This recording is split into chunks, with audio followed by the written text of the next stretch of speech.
Hello everyone, hope you all are fine.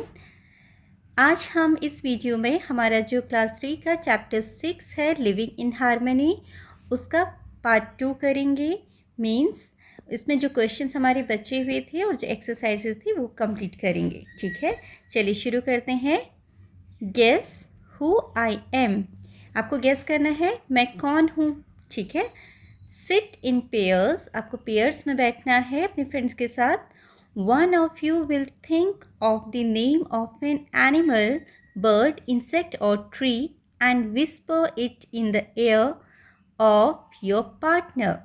तो बच्चों इसमें ये जो खेल बताया है वो आप सबने भी खेला होगा। इसमें क्या करते हैं हम, एक बच्चा अपने दूसरे पार्टनर के कान में कुछ शब्द बोलता है और जिसके कान में शब्द बोला गया है वो उसको एक्ट करके दिखाता है, एक्टिंग करता है।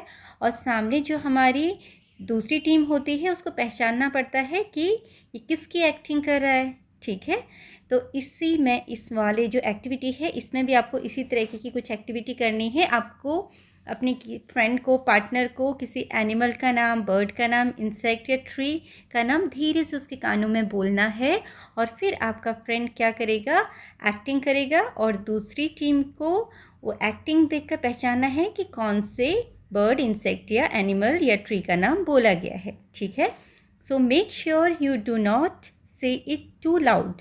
आपने अपने पार्टनर के कान में बहुत ज़ोर से नहीं बोलना है, अदरवाइज़ क्या होगा कि दूसरी टीम के बच्चे सुन लेंगे। Your partner will have to act and move like the animal. आपके पार्टनर को क्या करना है, उस एनिमल का नाम जो आपने बोला है उसकी तरफ मूव करना है और एक्टिंग करनी है। बर्ड और insect and the class will have to guess it.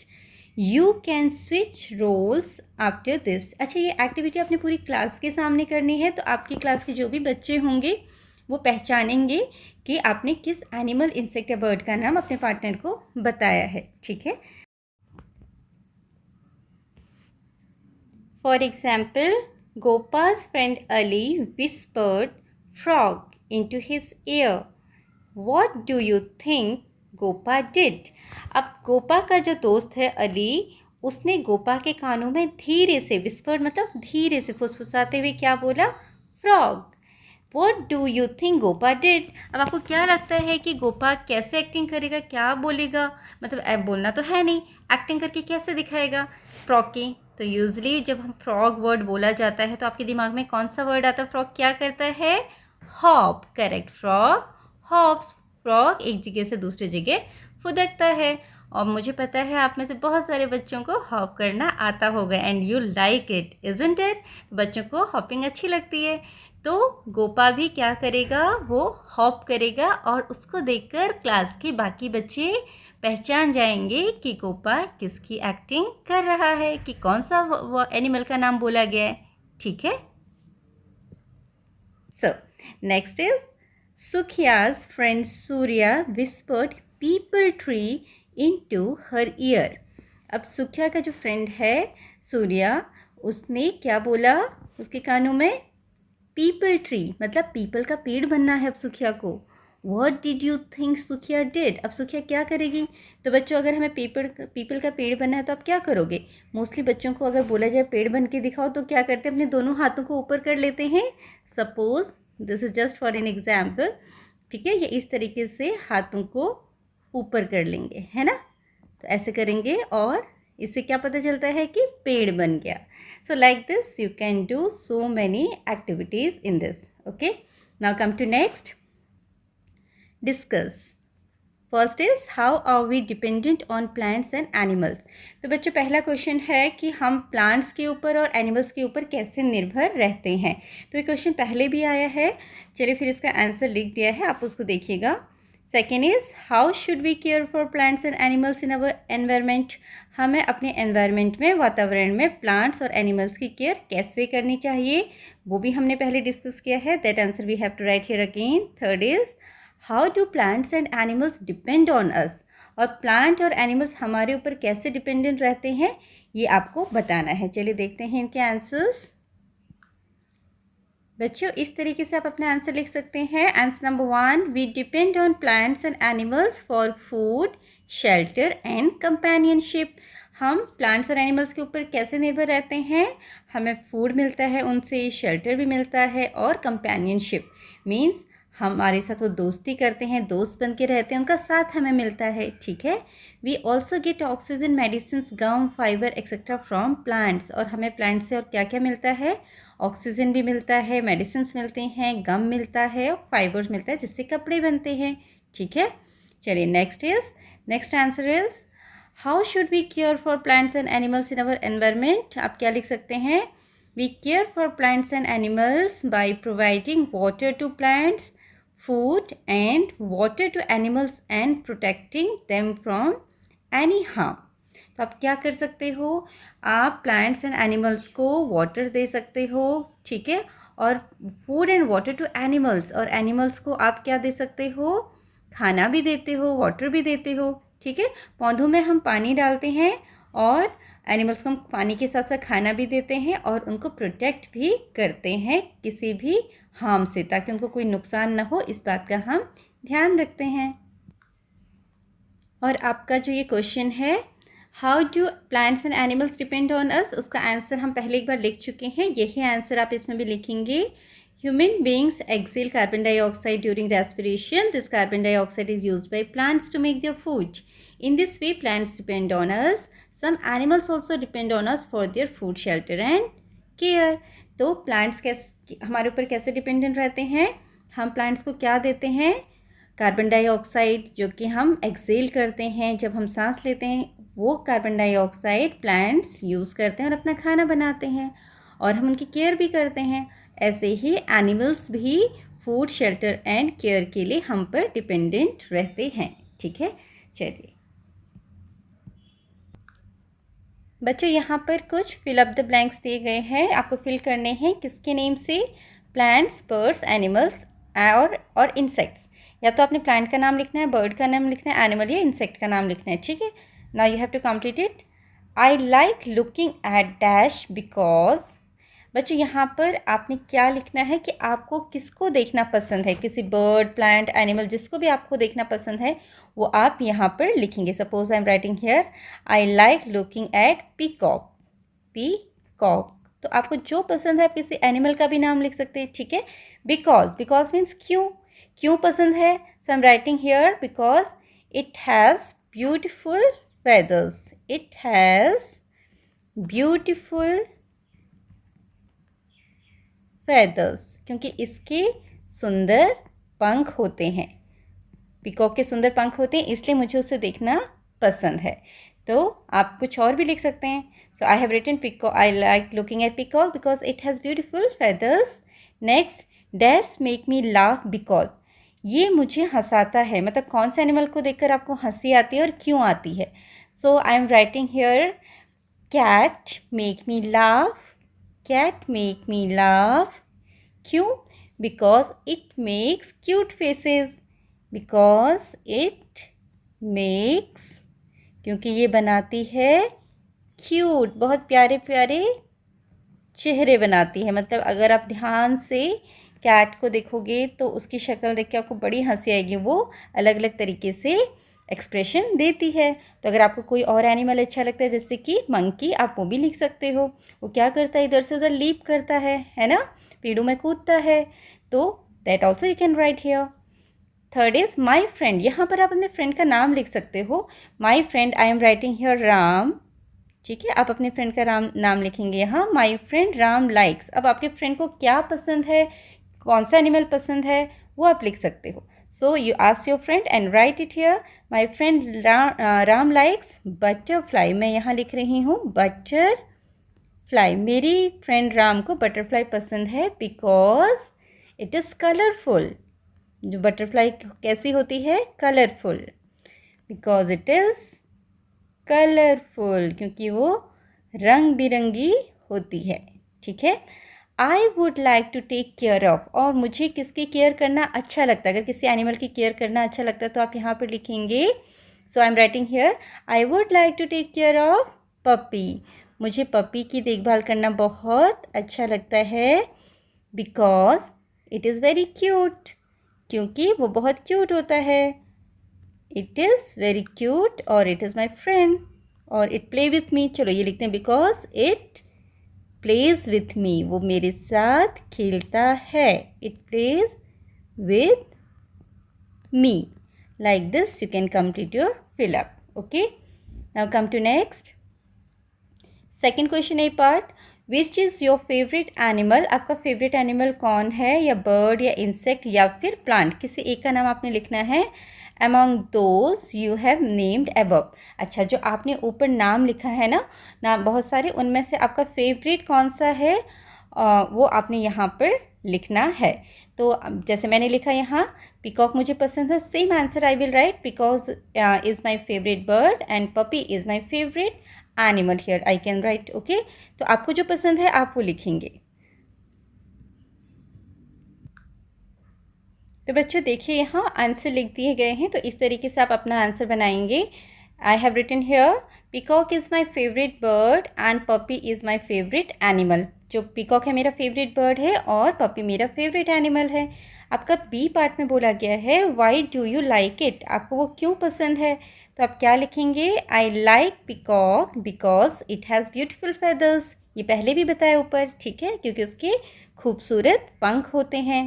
And I like puppy, और मुझे पपी पसंद है बिकॉज इट प्लेज विथ मी, क्योंकि वो मेरे साथ खेलता है। And your next question is, write down the name of all the animals, birds, insects that you have seen or learned about from the smallest to the largest.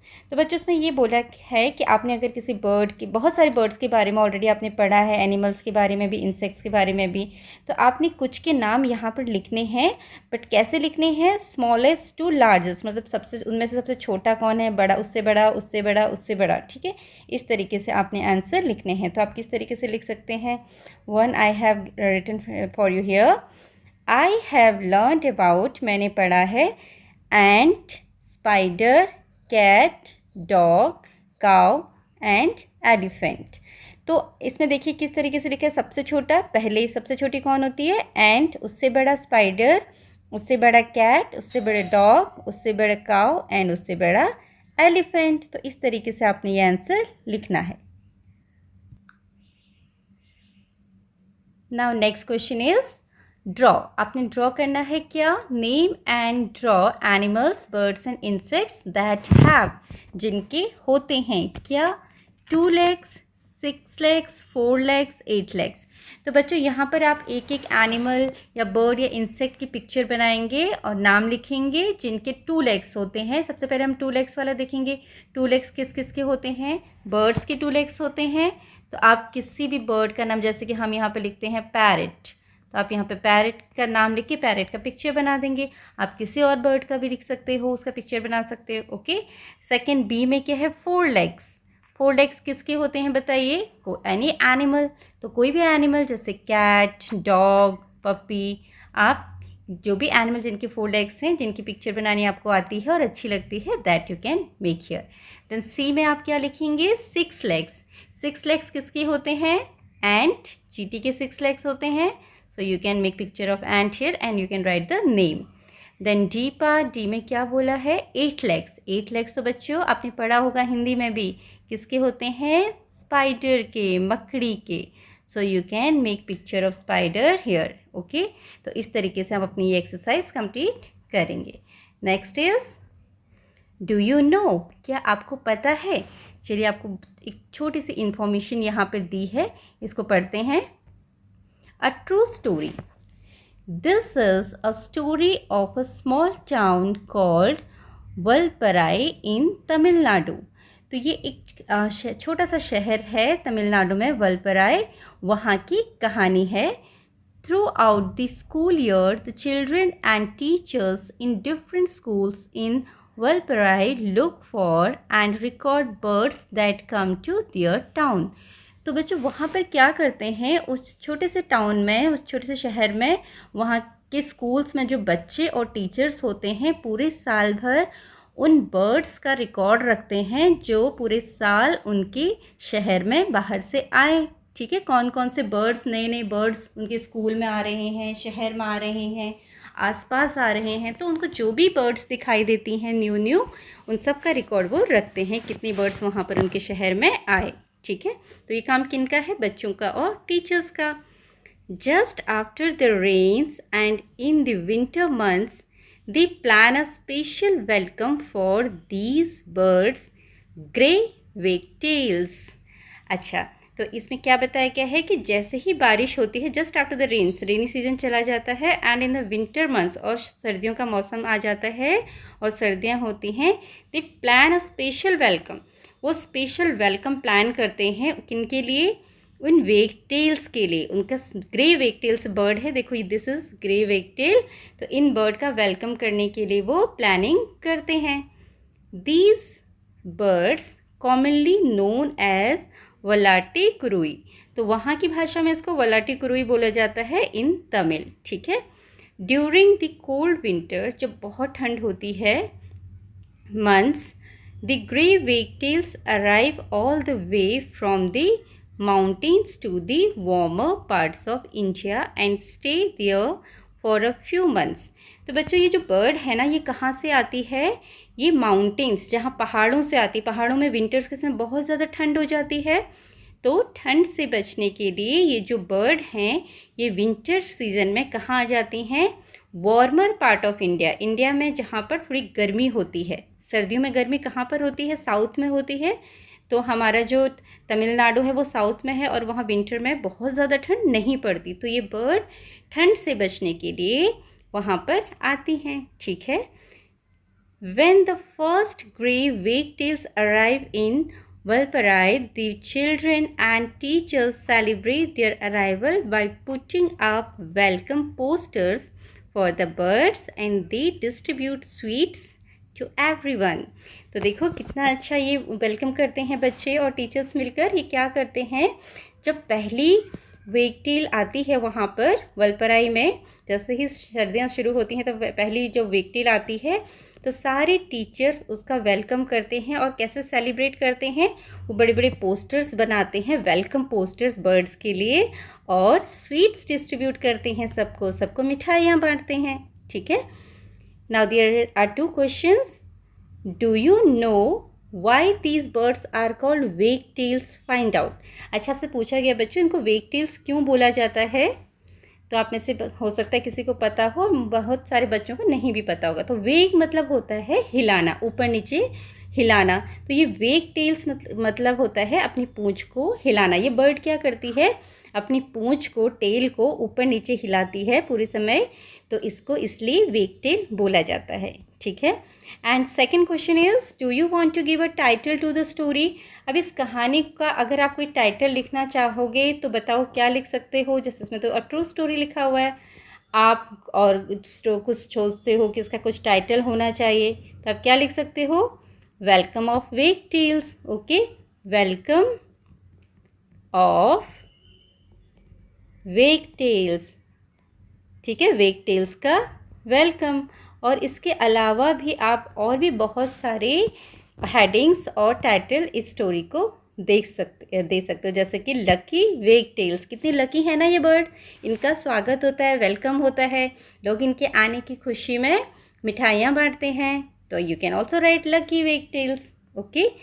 तो बच्चों इस तरीके से हमारा जो ये चैप्टर था ईवीएस का चैप्टर 6, ओके, ये कंप्लीट होता है, living in harmony. And I hope आपको ये पूरी कहानी, इस पूरे चैप्टर में जो भी बातें बताई गई हैं वो बहुत अच्छे से समझ में आई होंगी। And thank you for watching.